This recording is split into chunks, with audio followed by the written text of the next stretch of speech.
আজ সূর্যপুর আউটপোস্টের শুভ উদ্বোধন করলেন মুখ্যমন্ত্রী শুভেন্দু অধিকারী। শনিবার বরিপুর সূর্যপুরে এক নাবালিকা নিখোঁজ হয় এবং রবিবার বাড়ি থেকে কিছুটা দূরে পুকুরে তার দেহ পাওয়া যায় এবং সেই দেহ নিয়ে সূর্যপুর হাটে কিন্তু শান্তিপূর্ণ বিক্ষোভ চলছিল এবং এলাকাবাসীরা বিক্ষোভ করছিল। তারপরে কোথাও কোথাও যে বিক্ষিপ্ত যে অশান্তি, সেই অশান্তি হয় এবং এই যে আউটপোস্ট, সেই আউটপোস্টে কিন্তু আর্জি জানায় মুখ্যমন্ত্রী শুভেন্দু অধিকারীর কাছে নির্যাতিতার বাবা।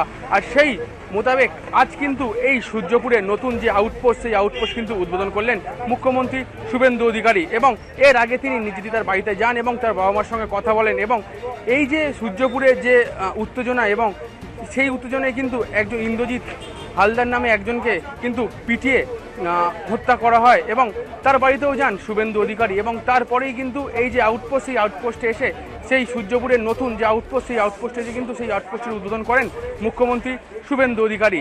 এবং তিনি সাংবাদিক বৈঠক করে জানান যে যে পরিস্থিতি এখন চলছে, সেই পরিস্থিতি কিন্তু আস্তে আস্তে সেই পরিস্থিতি শান্ত হয়ে যাবে এবং পুলিশকে তিনি নির্দেশ দেন যে যারা এই অশান্তির সঙ্গে যুক্ত ছিল তাদেরকে কিন্তু ভিডিও দেখে তাদেরকে এই গ্রেপ্তার করা হবে এবং যাতে কোনো সাধারণ মানুষ এই যে পুলিশের অত্যাচার বা গ্রেপ্তার না হয়, তিনি কিন্তু সরাসরি পুলিশকে সেই জিনিসই জানালেন।